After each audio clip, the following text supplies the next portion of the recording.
राष्ट्रीय बौद्ध महासभा के संस्थापक और पूर्व एमएलसी धर्म प्रकाश कहते हैं, आज माता सावित्री बाई फुले की पुण्यतिथि है। इस अवसर पर हम एक राष्ट्रव्यापी आंदोलन का आयोजन कर रहे हैं। महाबोधि महाविहार बोध गया गैर बौद्धों के नियंत्रण में है। भारत में हमारा संविधान लागू है और ये हर धर्म के लोगों को अपने धार्मिक स्थलों की देखभाल करने की स्वतंत्रता देता है। नियंत्रण में है।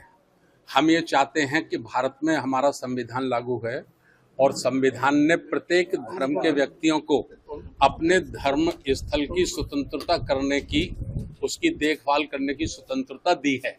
जैसे मस्जिद है तो मुसलमान देखभाल करते हैं, ईसाई है तो गिरजाघर, हिंदू हैं तो मंदिर।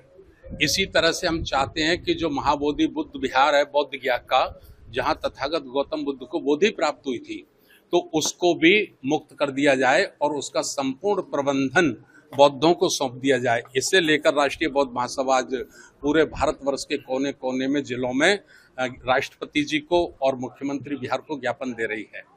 इसके लिए हम लोग यहाँ आए हैं।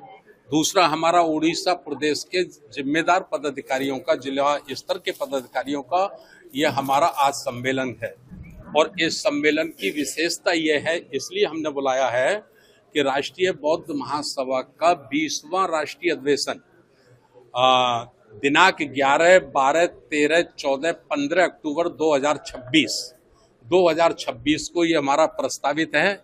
ये भुवनेश्वर में होगा, उड़ीसा में होगा, क्योंकि इतिहास इस बात का गवाह है कि अशोक सम्राट जैसा चंडाल राजा, जिनको चंडाल अशोक के नाम से लोग जानते थे, लेकिन कलंक के युद्ध में जो नरसंहार हुआ, जो लाखों लोग मारे गए, लाखों बहनें विधवा हुई, लाखों बच्चे अनाथ हुए, उससे वो इतने आहत हुए, इतने दुखी हुए कि उन्होंने इसी पावन भूमि पर, कलंक की भूमि पर, ये संकल्प लिया कि मैं अब जीवन में कभी अस्त्र शस्त्र नहीं उठाऊंगा, और उन्होंने बुद्ध के धम्म को अंगीकार किया। एक तरह से हम इस धरती को मानते हैं कि अशोक सम्राट को यहाँ बोधि आई, उन्होंने बुद्ध के धर्म को अंगीकार किया और उसी का नतीजा है कि आज संपूर्ण संसार में जो बुद्ध धर्म चल रहा है, फैला है, उसमें एक बहुत बड़ा योगदान अशोक सम्राट का है। तो इसी पावन धरती पर हम 5 दिवसीय राष्ट्रीय बौद्ध महासभा का अधिवेशन करने के लिए जा रहे हैं। उसकी तैयारियों पर भी चर्चा